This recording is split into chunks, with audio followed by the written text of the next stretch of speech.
Good afternoon. I will share with you one of my very helpful in this time of crisis. I would like to share with you these 7 rules of our life. Ano po? This is I want to share with you kasi maganda naman po siya at malamang ito ay nabasa na rin natin at nakita na rin natin. Pero nagandahan po ako na dapat na ito ay maging bahagi ng ating pamumuhay sa panahon ito. Ano po? Number 1 is that the 7 rules of life is number 1 is smile. No, sabi nga, smile. No?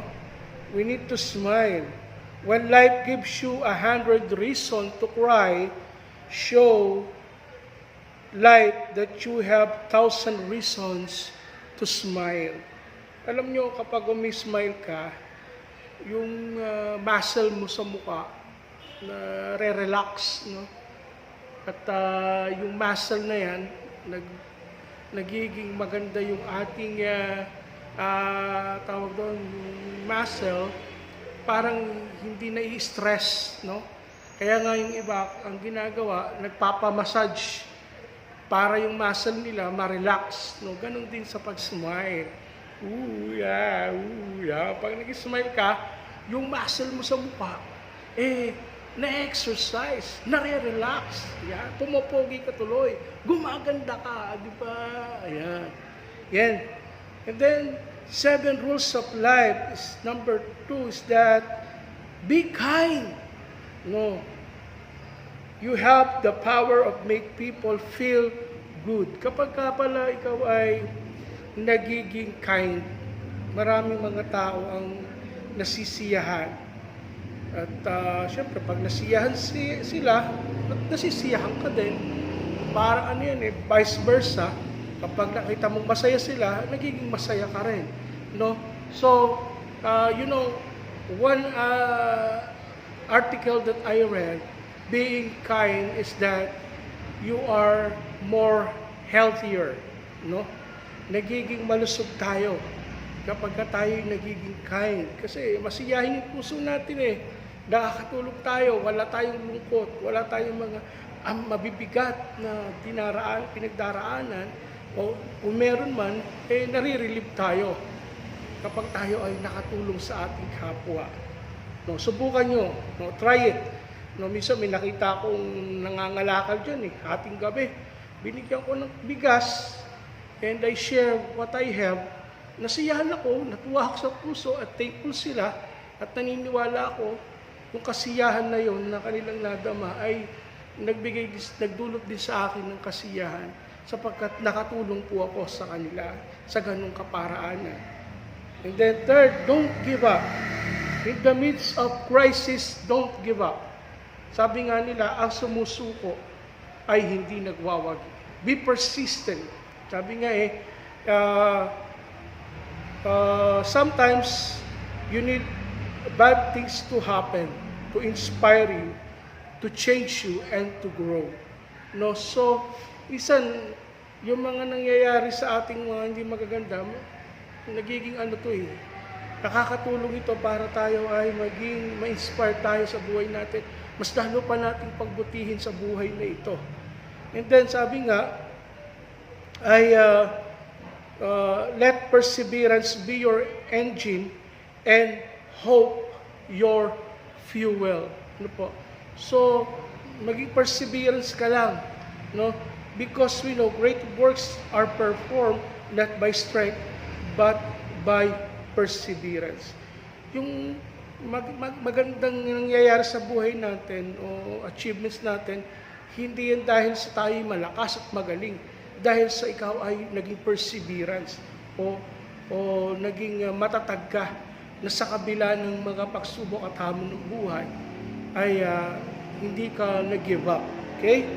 And then, ano pa ba yung 7 rules of life? Ano po, napakaganda po nito. Kung inyo pong pagpubali-bulay, don't compare. Stop comparing yourself to others. Kapag kino-compare natin yung sarili natin sa iba, halimbawa, yung kino-compare natin, mas pogi sa atin, malulungkot tayo kasi mas pogi sila Di ba? O kapag naman pogi ka, kinumpare mo yung sarili mo doon sa hindi kapogian, mas pogi ka, yayabang ka naman. Ganon din yung mayaman. Kapag kinumpare mo yung sarili mo sa mayaman, ang tingin mo sa sarili mo, kawawa ka. Eh kung ikaw naman meron at may kaya at kinumpare mo naman yung sarili mo sa wala, kawawa, yayabang ka din. So ganun lang po. No? Kapag nagko-compare tayo, hindi rin tayo nagiging masaya. O sabi nga nila, be contented.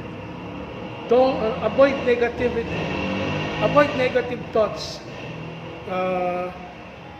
Tawag doon, situation and people.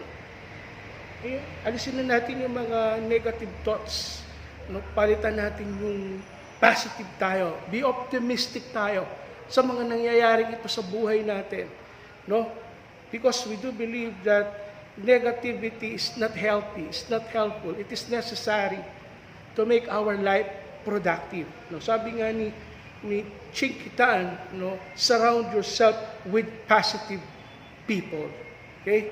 And you will be like them. Okay? Make peace with your past. Focus on being present and creating better future. No? So, sabi nga ni Paul doon sa kanyang sinabi, ang pinaka-nais ko ngayon ay yung kalimutan yung nakaraan at harapin yung kasalukuyan. Forgetting what is behind and facing what is future. No po? Or facing the future. Kasi nga, minsan yung future natin ay kung minsan tayo po ay napapatagal ng yung mga past. Okay lang sana kung maganda eh. Kung minsan yung mga past natin, ito yung nagiging dahilan para hindi tayo maging productive, nagiging mabagal tayo, nagiging masalimot ang buhay kasi nalulungkot ka. Ano po? And lastly, take care of your body and mind. Lalo na sa panahong ito, no? Ito yung aking problema eh. Wala akong exercise. Pero ginawa ko, bumili ako ng bike. Kaya lang, noong panahon na to, pandemic, hindi ako nakapag-bike. Natatakot akong lumibot-libot. Pero sana, pag natatapos ito, magbabike ako kahit once a day. No? Kahit mga 1 hour, 30 minutes, no? Or walking, no? Mahalaga po na bigyan din naman natin ng panahon yung ating kalusugan. Actually, I admitted na ito yung neglected ko sa buhay ko. At sana, sa mga darating na panahon, ay maging healthy tayo. Healthy, holy, and happy. Sabi nga ni Bishop Kuat. No? So, yon. And we need to take care of ourselves. No? Sa COVID, hanggat maaari, magsuot po tayo ng mga face shield. And then, kung may mask tayo, mas maganda, dalawa. Sabi nga nila, mas mainam na yung nag-iingat at kaysa hindi nag-iingat, no, o pabaya. No, pupunta po tayo ng palengke, makikisalamuha tayo sa ibang maraming tao, hanggat maaari, hubarin na natin yung ating mga damit, maligo kagad, no po. Or mag-social distancing tayo, huwag na tayo masyadong, mga kapatid, mga minamahal, yung bang pasaway ba? Alam naman natin, panahon ito, hindi natin alam kung sino po yung positive, kung sino po yung may COVID o wala, kahit asymptomatic. Ako, sa totoo lang, napakahirap sa panahon ito na baliwalain natin itong nangyayaring ito. Mahirap ma-ospital. Ayon sa aking nakakalap, meron tayong nabalitaan, 500,000 po yung kanilang kinastos. Napakagastos pala nung sakit na to. Siguro kaya yumaman yung PhilHealth kasi kahit walang COVID, nilagay doon sa COVID patient. O siyempre, lalagay, may kasabot yan kung hindi nasa loob.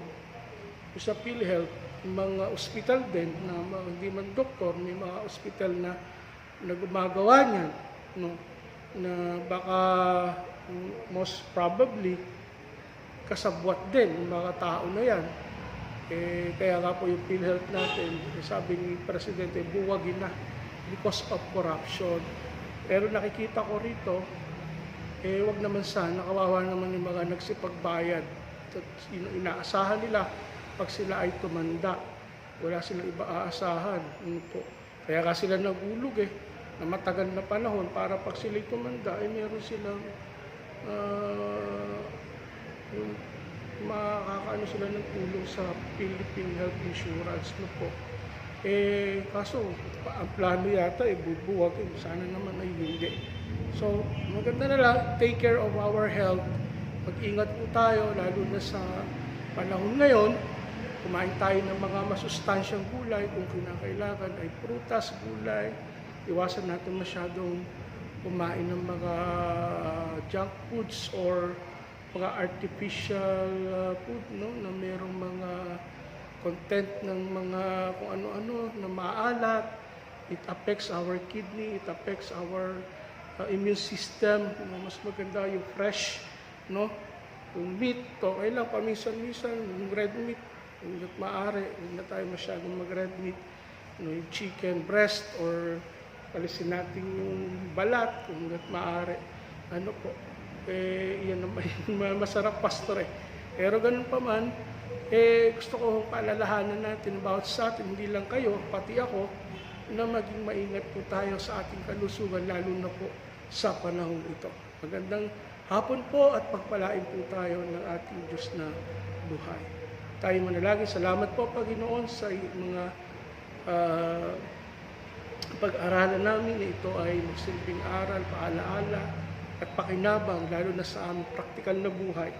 This is not only a Bible study but also to share important things, what we are going to, Lord God, to give attention, to care for ourselves, even our health, Panginoon, na kailangan po namin bigyan din ng pansin at yung mga bagay na nakakalimutan namin sa panahon ito, that we neglected the important things, Father God, that we makes our life happy, no? Kaya nga po, Panginoon, salamat sa aming mga napag-aralan ito, the 7 rules of a happy life, Father God. We give you praise and we give you all the glory in Jesus' mighty name. We pray. Amen. Magandang hapon po at pagpalain po kayo ng ating Diyos na buhay. Amen.